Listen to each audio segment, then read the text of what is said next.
यश news की सारी खबरें आप तक। मैं Piyush Payal, general secretary Nainital bank officer association. जैसा कि आप लोगों को अवगत है, आज 15 जून 2024 को नैनीताल बैंक ऑफिसर एसोसिएशन ने हड़ताल का आह्वान करा था और आपके माध्यम से मैं ये बताना चाहूँगा कि इस हड़ताल को काफ़ी समर्थन मिला, हमें अपने साथियों से काफ़ी समर्थन मिला।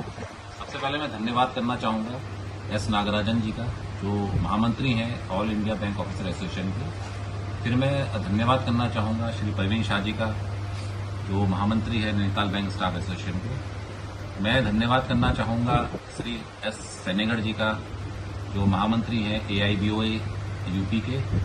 और अंत में मैं धन्यवाद करना चाहूँगा श्री शैलेंद्र राजपाल जी का, जो महामंत्री हैं AIBOA उत्तराखंड के। आपके माध्यम से मैं जनता को भी बताना चाहता हूं कि आज जो हमने ये स्टेप उठाया है वो नैनीताल बैंक की हिस्ट्री में एक अभूतपूर्व स्टेप है। आप लोगों को शायद जानकारी ना हो, ये हड़ताल नैनीताल बैंक की इतिहास में उसके एम्प्लॉयज या कर्मचारियों द्वारा करी गई एकमात्र हड़ताल है।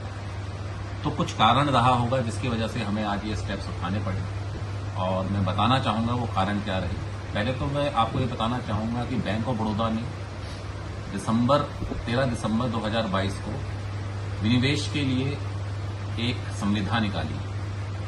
जब हमारी कर्मचारी और अधिकारी यूनियन ने उसका विरोध करा, उसके बावजूद भी उनकी तरफ से कोई जवाब नहीं आया और विनिवेश के लिए आगे बढ़ते रहे। साथियों, मैं आपको ये भी बताना चाहूँगा कि बैंक ऑफ बड़ौदा का जो प्रबंधन है वो नैनीताल बैंक में 1975 से है, और as on date Bank of Baroda की अंशधारिता नैनीताल बैंक में 98.5% है।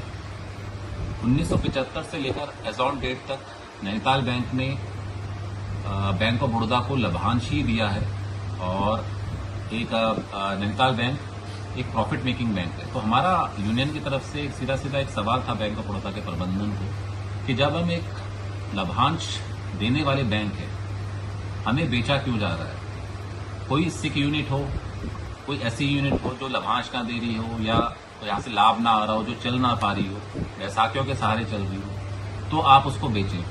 परंतु जब एक हमें प्रॉफिट मेकिंग बैंक है तो उसके बावजूद हमको बेचा जा रहा है, तो ये कहीं ना कहीं शक का सख्ती सुई घुमाता है बैंक ऑफ बड़ौदा के प्रबंधन पे कि ये आखिर ऐसा क्यों करना चाह रहे हैं।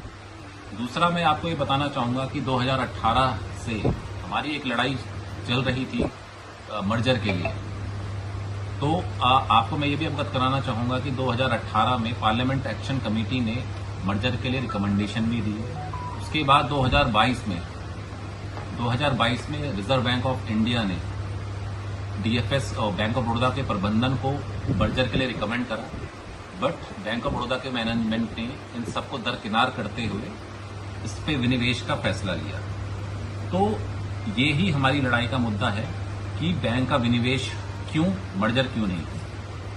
आपके माध्यम से मैं ये भी बताना चाहूँगा कि ये तो अभी एक सांकेतिक हड़ताल थी। अगर हमारी मांगे पूरी नहीं करी गई तो आने वाले समय में हम लोग सड़क से संसद तक का मार्ग अपनाएंगे, और अभी तो सिर्फ एक दिन की सांकेतिक हड़ताल करी है, आगे जाके हम अनिश्चितकालीन हड़ताल भी कर सकते हैं।